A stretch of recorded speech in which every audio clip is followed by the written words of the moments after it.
네, 우리 성도들의 어떤 신앙생활을 지탱하는 또 우리의 몸에 배어 있는 어떤 중요한 리듬이 하나 있습니다. 루틴인데요. 7일마다 반복되는 그런 루틴, 리듬이 있는데요. 무엇이겠습니까? 주일이 되면 어김없이 함께 모인다는 겁니다. 함께 모여서 하나님을 예배한다는 것이죠. 주중에는 가정에서 일터에서 열심히 살다가 주일이 되면 어김없이 교회로 모입니다. 가끔 그런 생각 안 드십니까? 왜 이렇게 주일이 빨리 돌아오나? 왜 우리는 굳이 7일마다 한 번씩 모여야 하는가? 한 달에 한 번만 모이면 안 될까요? 반응이 없으시군요. 아니면 1년에 3번, 성탄절, 부활주일, 추수감사주일 그렇게만 모이면 되지 않을까요? 그런데 놀랍게도 하나님께서는 그렇게 하지 않으셨습니다. 하나님은 3일만도 아니고 5일만도 아니고 7일마다 한 번씩 그 루틴과 리듬을 우리에게 만들어 주신 거예요. 구약 시대에는 안식일에 그러했고요. 신약은 주일마다 모였죠. 자, 주일은요. 하루의 그 일주일의 시작임과 동시에 일주일을 마무리하는 특별한 날입니다. 성도는 주일을 중심으로 해서 일주일의 리듬을 만들어가는 그런 사람들이 성도라고 할 수 있습니다. 어떠십니까? 우리 몸에 배어 있잖아요, 그죠? 일주일의 리듬이. 이 리듬이 어떤 그 딱딱한 그 법처럼 규율처럼 느껴지십니까? 아니면 어떤 선물로 다가오십니까? 자, 많은 분들이 신앙생활을 할 때 신앙생활이 어떤 규율을 지키는 것이다라고 오해하시는 분들이 많이 드세요. 그렇지 않습니다. 그것은 종교죠. 우리의 복음은, 우리의 신앙생활은 어떤 규율을 지키는 것으로 결코 정리할 수 없습니다. 우리의 신앙생활은 하나님을 즐거워하는 거예요. 그분의 구원을 기뻐하는 거예요. 기뻐하되 영원토록 그분을 알고 기뻐하고 즐거워하는 것이, 그것이 신앙생활입니다. 뭔가 하나님이 부족하기 때문에 우리가 드리는 게 아니에요. 하나님의 좋은 것들을 누리고 반응하는 것이 신앙생활의 핵심이죠. 자, 그러나 그럼에도 불구하고 하나님께서는 어떤 법, 루틴, 리듬을 만들어 주신다는 거예요. 주일의 리듬을 만들어 주십니다. 자, 이 법, 이 주일의 법과 리듬은요, 우리를 가두거나 우리를 감시하거나 우리를 올가매거나 또 지키지 않으면 처벌하기 위한 법이 아닙니다. 그렇게 오해하시면 안 돼요. 이 주일의 루틴은 우리가 하나님 앞에서 얼마나 부요한 자인지, 특별한 자인지, 또 많은 것들을 누리고 또 누릴 수 있는 자인지를 확인하는 그런 복된 울타리이고 루틴인 것이죠. 오늘 저는 이 말씀을 한번 나누어 보려고 합니다. 지난주에 이어서 16장 말씀을 계속 나눌 텐데요. 우리 하나님은요, 그 이스라엘 백성들이 광야에서 그 만나를 거두는 그 일상 가운데 이 일주일의 어떤 그 리듬을, 특별한 리듬을 만들어 내시더라는 거예요. 자, 22절 말씀 보십시오. 여섯째 날에는 각 사람이 갑절의 식물 곧 하나에 2오멜씩 거둔지라. 자, 원래 그 만나 수확의 기본 법칙이 무엇이었죠? 한 사람이 자기가 먹을 만큼만 한 오멜씩만 거두는 것이 그 기본적인 만나 수확의 법칙인데, 여섯째 날에는 예외인 거예요. 그 날은 평소에 2배를 거둡니다. 왜 그렇게 하죠? 자, 23절 보십시오. 모세가 그들에게 이르되 여호와께서 이같이 말씀하셨느니라. 내일은 휴일이니 여호와께 거룩한 안식일이라. 이렇게 말씀하시는 거예요. 내일이 휴일이기 때문이에요. 그러니까 7째 날은 휴일이고 일하지 않아도 되는 거예요. 그래서 6째 날에는 2배를 거두라 하십니다. 놀라운 것은 평소 같으면 그 남긴 것이 어떻게 되죠? 냄새가 나고 상할 것인데 그렇지 않다는 거예요. 24절 보십시오. 그들이 모세 명령대로 아침까지 간수하였으나 냄새도 나지 아니하고 벌레도 생기지 아니한지라.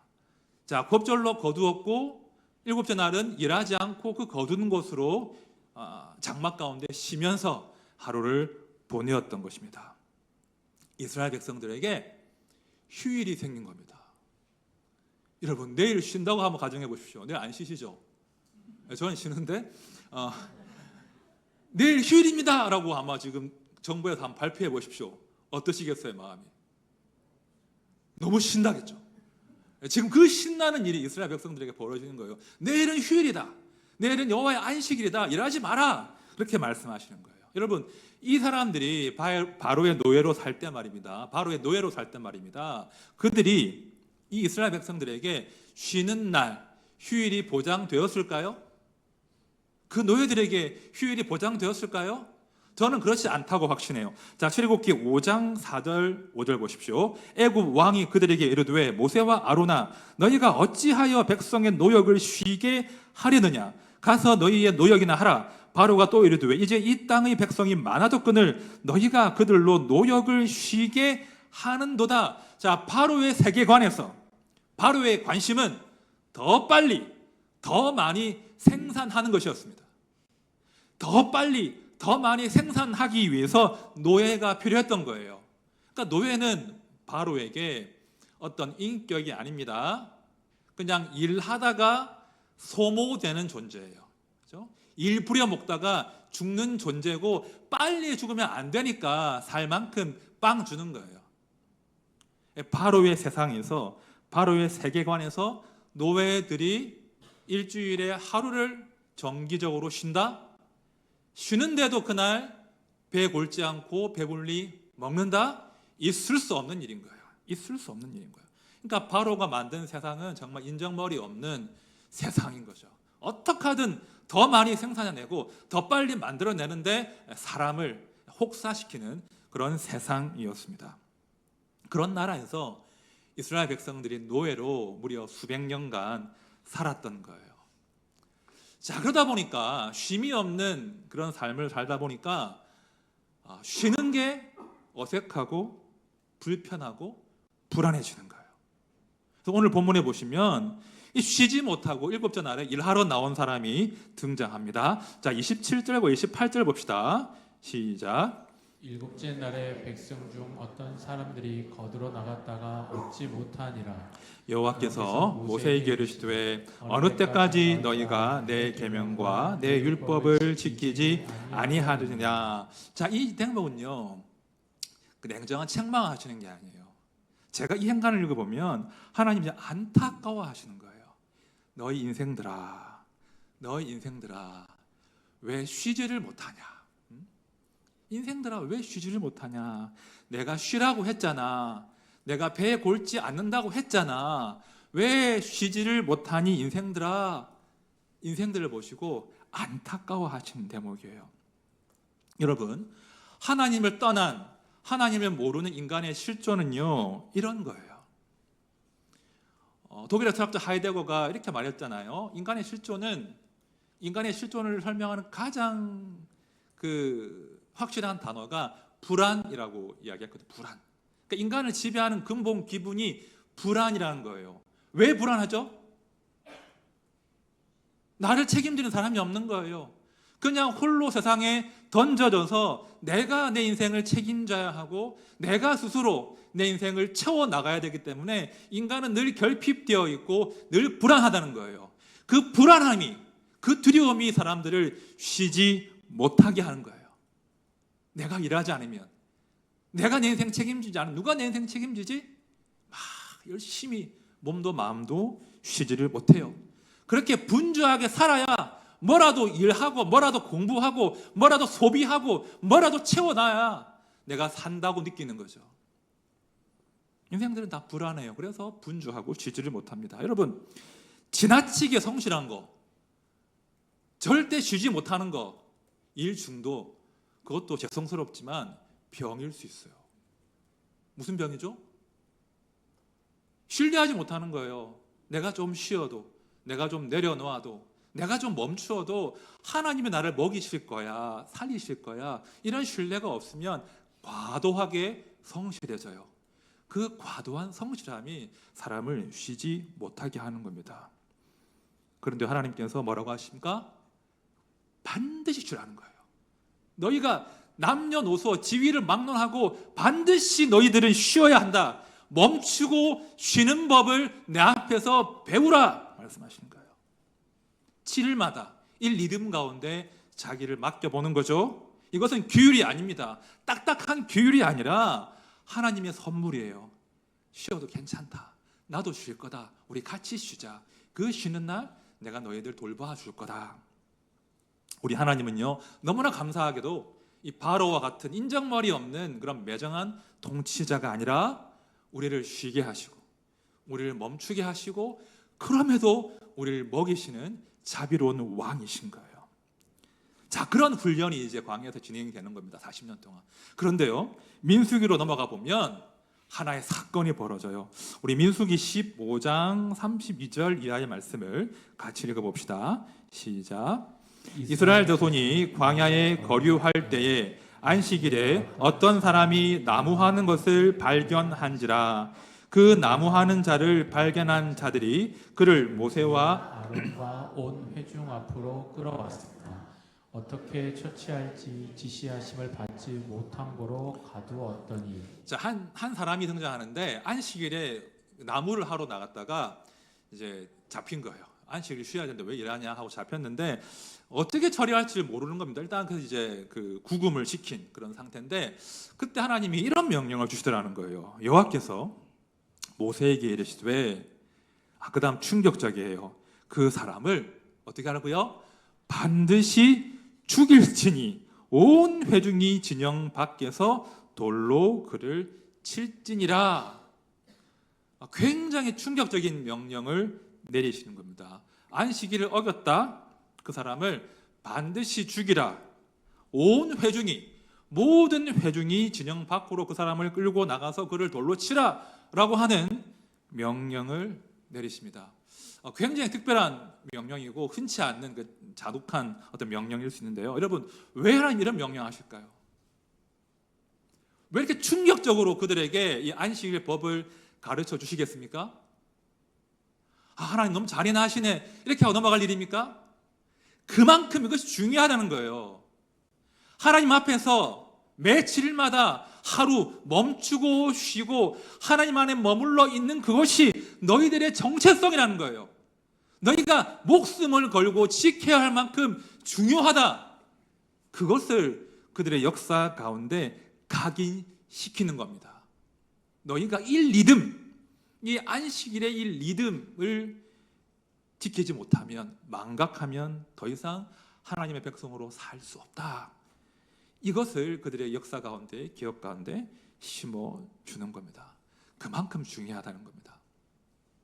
다시 한번 질문 드리겠습니다. 여러분들에게 이 구약의 안식일 법이 어떤 딱딱한 규율처럼 다가오십니까? 아니면 하나님의 선물로 다가오십니까?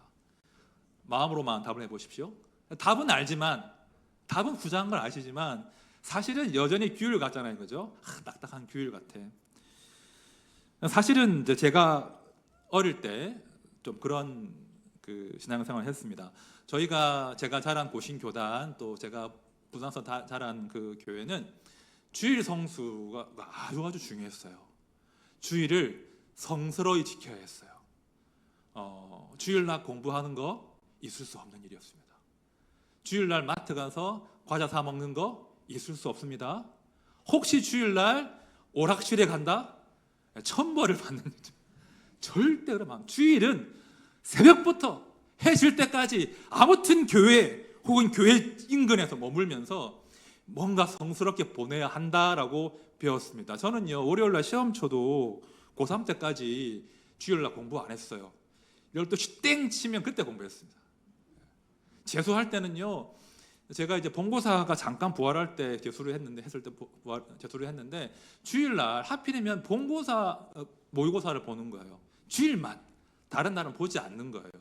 얼마나 중요한 시험이에요. 본고사를 봐야 되는데. 근데 40명 재수생들 중에 그 반에서 저 혼자 손 들고 안 봤습니다. 전 주일날 시험 볼 수 없습니다. 제가 잘릴 뻔했어요, 학원에서. 근데 여러분, 제가 자랑하는 게 아니라 제가 하나님을 너무 사랑해서 혹은 주일을 너무 사모해서 그렇게 한 게 아니라 아주 율법적이었다는 거예요. 아니야, 이건 법이야. 그걸 왜 알 수 있냐면 제가 판단했거든요, 속으로. 저것들 주일날 공부하고, 저것들 교회 다니면서 주일날 시험 치러 오고, 그러니까 자유함이 있는 게 아니라 율법으로 제 안에 이게 기능을 했다라는 것이죠. 자, 안타깝게도 이스라엘 백성들도 비슷한 상황이었던 것 같아요. 이 안식일의 이 리듬, 이 법에 담겨 있는 그 하나님 앞에서 깊어지고 하나님을 즐거워하고 하나님을 누리고 나를 좀 내려놓고 하나님을 의지하는 그 즐거움은 망각하고 안식일에 정죄하고 감시하고 판단하기 시작하는 거예요. 누가 혹시 법을 어기나, 누가 안식일에 일을 하나. 자, 신약으로 가보시면 그런 내용들을 확인할 수 있는데요. 자, 마가복음 3장으로 가보시면 예수님께서 안식일에 회당에 들어가십니다. 그런데 회당에 들어가니까 한쪽에 손이 마른 병자가 있는 거예요. 아무래도 뭐 소아마비나 손에 장애가 있는 사람이었던 것 같아요. 그런데 사람들이 만약에 예수님이 안식일에 저 사람을 치료하면 처벌하려고 했습니다. 왜냐하면 안식일에는 일반적인 치료 행위를 할 수 없었거든요. 그래서 이제 이렇게 보는 거예요. 감시하는 거예요. 과연 예수가 안식일에 저 사람을 치료할 것인가? 치료한다면 안식일법을 어긴 것이니 메시아일 수가 없고 우리가 고발하자. 그런 마음으로 그들이 예수를 감시하는데요. 그때 예수님이 이런 말씀을 하십니다. 마가복음 3장 4절이에요. 그들에게 이르시되 안식일에 선을 행하는 것과 악을 행하는 것, 생명을 구하는 것과 죽이는 것 어느 것이 옳으냐 하시니 그들이 잠잠하거늘. 여러분 보십시오. 지금 예수님께서 안식일의 법을 파괴하고 계십니까? 안식일 법 어기고 계신 거예요? 아니죠. 지금 예수님은 안식일의 본질이 무엇인지를 명확하게 보여주시는 거예요. 안식일은 하나님께서 사람에게 안식을 주신 날이 아니냐, 안식을 선물하신 날이 아니냐. 내가 안식을 잃어버린 저 병자를 치유하는 것이, 그에게 안식을 돌려주는 것이 어찌 안식일을 범하는 일이란 말인가? 라고 지금 반문하시는 거예요. 2장 27절을 보시면 이런 말씀도 하십니다. 또 이르시되 안식일이 사람을 위하여 있는 것이 아니요 사람이 안식일을 위하여 있는 것이 아니니. 다시요. 또 이르시되 안식일이 사람을 위하여 있는 것이요 사람이 안식일을 위하여 있는 것이 아니니라고 하십니다. 안식일은 이 안식일의 리듬은 사람을 감시하고 처벌하고 가둬놓기 위함이 아니라 그 매 7일마다 하나님 앞에 멈추고 쉬면서 하나님 앞에서 하나님 안에서 깊어지는 시간인 거예요. 그렇죠? 그 안식일에 하나님이 창조하신 것들을 음미하고 하나님이 나에게 허락하신 것들을 기뻐하고 감사하고 즐거워하는 그 날로 삼으라고 이 안식일의 리듬을 만들어 주신 겁니다. 자, 이제 한번 우리의 삶 가운데 이 안식일의 법, 이 리듬에 관한 이야기를 해봅시다. 여러분, 하나님은 분명 이 리듬을 강조하신 게 맞거든요. 정기적으로 멈추고 쉬라고 하셨습니다. 그리고 일주일에 하루만큼은 그렇게 해야 한다고 말씀하셨거든요. 사실 이제 그 일주일에 하루 쉬는 거 요즘은 어렵지 않아요. 특히 요즘은 뭐 주 5일 근무가 이제 보편화되었죠. 물론 자영업 하시는 분들은 뭐 죄송스럽지만 주 5일 근무도 하시고, 또 최근에 주 4일 근무 이야기가 나오네요. 주 4일 근무, 뭐 4.5일 이야기 나옵니다. 또 공휴일도 많아요. 그죠? 그리고 연차도 낼 수 있죠. 그러니까 지금은 문자적으로 일주일에 하루 쉬는 것 절대 어렵지 않아요. 자, 오늘 제가 이 말씀 가운데 나누고 싶은 것은 일주일 하루 쉬어 이게 아니고요. 중요한 것은 하나님 앞에서 멈추고 쉬는 그 리듬을 회복하자는 거예요. 그렇죠? 다른 거 아니에요. 하나님 앞에서 멈추고 쉬는 그 일상의 리듬을 회복하는 것이 중요하다는 거예요. 이거 첫 번째 제가 당부드리는 내용입니다. 여러분, 사람은요 잠을 자야 사는 존재거든요. 그렇죠? 혹시 안 자고 사시는 분 계세요? 사람은요 잠을 자야 하는 존재예요. 멈추고 쉬어야 살 수 있는 존재로 만들어졌어요. 이것은요 우리의 복이에요. 잠언 말씀에 이런 말씀이 있잖아요. 주께서 사랑하시는 자에게 잠을 주신다고 했잖아요. 그건 뭐냐면 잠은 우리가 무기력해지고 무방비 상태가 되고 모든 통제권을 상실한 그런 상태인데, 이게 왜 복입니까? 우리가 무기력한, 우리가 통제권을 상실한 그 시간에 누가 우리의 주인 되신다는 거예요? 하나님께서. 우리 하나님은 졸지도 않고 주무시지도 아니하시거든요. 우리가 쉬고 우리가 멈추는 그 시간은요, 그냥 무기력해지고 그냥 쉬는 게 아니라 하나님께서 나의 쉼과 멈춤을 통해서 나를 책임지시고 나를 보호하신다는 것을 경험하는 그런 시간이 된다는 거예요. 사람은요, 이 나에게 있는 이 본질적인 한계와 멈춤과 잠과 이 무기력에 대해서 인정해야 돼요. 그리고 그 자리를 하나님이 일하시는 자리로 채워 나가셔야 된다는 거예요. 요즘 우리가 말입니다, 잘 쉬잖아요. 그죠? 휴일도 많고 잘 쉬는데 하지만 가만히 보면 현대인들은 이 안식이라는 선물을 잘 수용하지 못하고 있습니다. 끊임없이 소비하지 않습니까? 끊임없이 욕망하죠. 통제하려고 합니다. 또 내가 다 책임져야 한다는 부담 가운데 짐을 지고 산다는 거예요. 내가 움직이지 않으면 안 돼, 내가 해야 되라고 하는 그런 교만과 착각 가운데 사는 분들도 많습니다. 과도한 성실함과 탁월함을 자기의 면류관으로 삼는 사람도 많습니다. 우리가요, 그 쉼이 없는 일상을 좀 정리하셔야 돼요. 내가 하루도 마찬가지고 일주일 단위로 하나님 앞에서 잠깐 멈추고 쉬고 하나님 안에서 깊어지는 그런 시간이 필요하다는 거예요. 특히 주일날 그런 쉼과 멈춤들 여러분들 많이 연습하셔야 돼요. 내가 하나님께 기대고 의존하는 존재이구나 인정하셔야 돼요. 내가 최종 책임자가 아니라 하나님께서 최종 권위자이시구나, 그걸 겸손하게 받아들이셔야 돼요. 또 내 힘을 빼고 여유를 가지고 하나님 창조하신 것들을 음미하고 즐거워하고 누리고 하나님만에서 다시 충전되는 그런 쉼과 멈춤이 우리가 필요하다는 거예요. 그 쉼과 멈춤이 우리로 하여금 일하게 할 거예요. 우리로 하여금 삶을 경영하게 할 겁니다.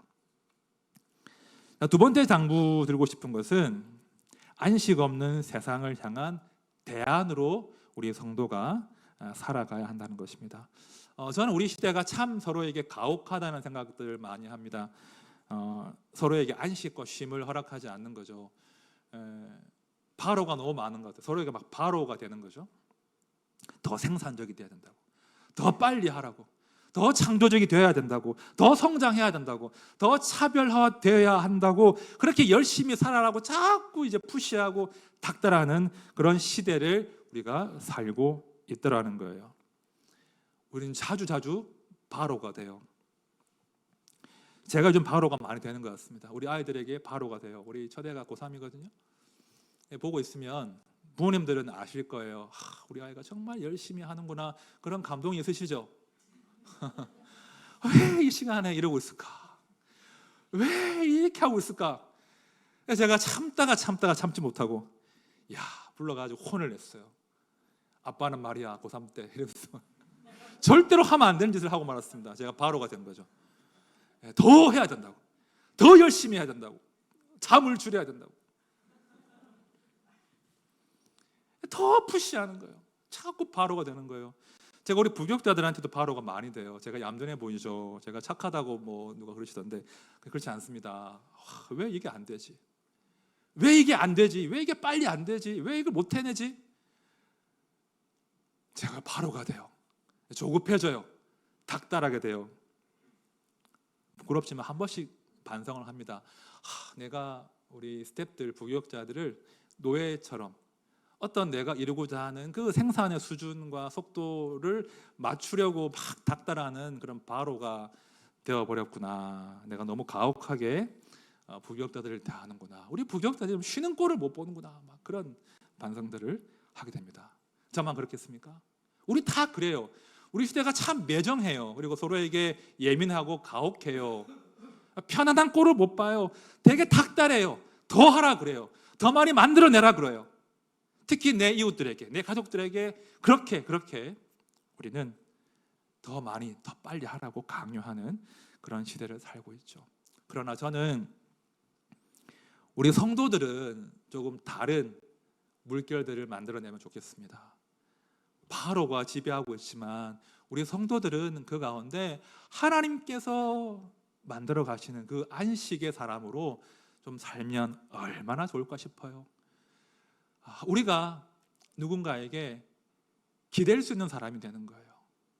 물론 열심히 살아야죠. 하지만 열심히 살지만 그렇게 살다가 멈추고 쉬고 마음을 나눌 수 있는 그런 여유를 우리가 그들에게 줄 수 있으면 얼마나 좋을까요? 바로처럼 인정머리 없는 매정한 사람 말고 기대고 쉴 수 있는, 그렇죠? 함께 마음을 나누고 함께 깊어줄 수 있는 그런 여유를 나눌 수 있는 그런 목사가 되고 그런 리더가 되시고 교사가 되시고 부모가 되면 얼마나 좋겠습니까? 우리가 그런 꿈을 꿔야 된다는 거예요. 저는요, 우리 시대가 더 심화될 것이라고 믿는데요, 더 불안이 심화될 겁니다. 불안할수록 몸과 마음은 더 쉬지 못할 겁니다. 뭔가 열심히 하지만 도대체 뭘 열심히 해야 될지도 알지 못하는 그런 혼란 가운데 이 시대가 빠져들 것입니다. 열심히 자기를 사랑하지만 더 큰 좌절로 이어질 겁니다. 브레이크가 없어요, 우리 시대 욕망이. 저는요, 우리가 이 시대 가운데 하나님 앞에서 멈추고 쉬는 이 리듬을 회복해야 되겠다. 그리고 우리 아이들에게도 이럴 리듬을 가르쳐 줘야 되겠다. 그런 묵상을 지난 주간에 해보았습니다. 제가요, 아들 이야기 좀 하겠습니다. 아들에게 비밀로 해주십시오. 아들이 착해요. 저희 아들이 사춘기 잘 통과했고요. 이제 착한데 운동을 좋아해요. 그래서 농구도 좋아하고 축구도 좋아하고 운동을 잘해요.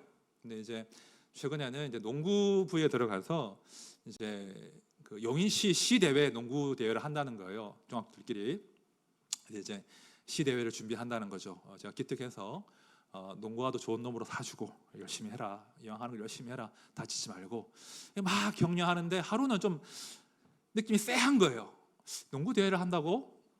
언제 해? 라고 물어봤어요. 우성아, 농구 대회 열심히 준비하는데 우리 언제 하냐? 그러니까 아들이 주일에 하지 그러는 거예요. 주일에 한다는 거예요. 일요일에.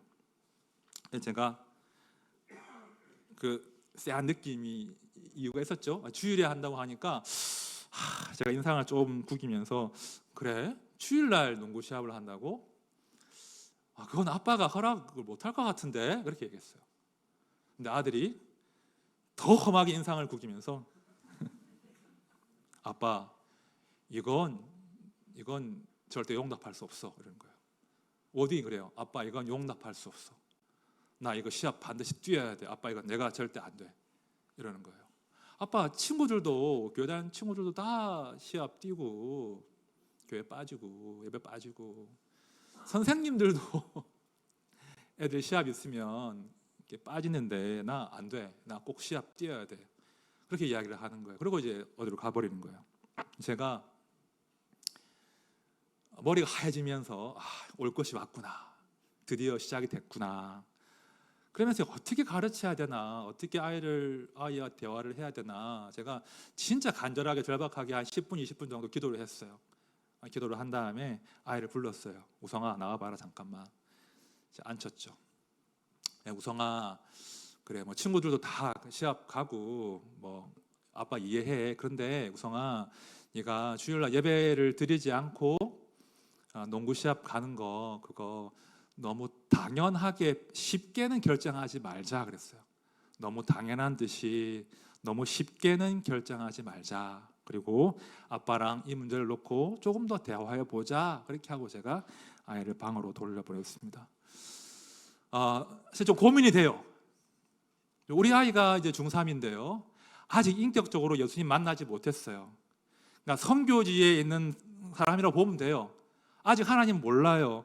그런데 그 아이에게 야, 너 목사 아들인데 주일날 예배 드려야 되는데 이놈아 안 돼! 라고 내가 말을 꺼내기가 너무나 가볍지가 않은 거예요.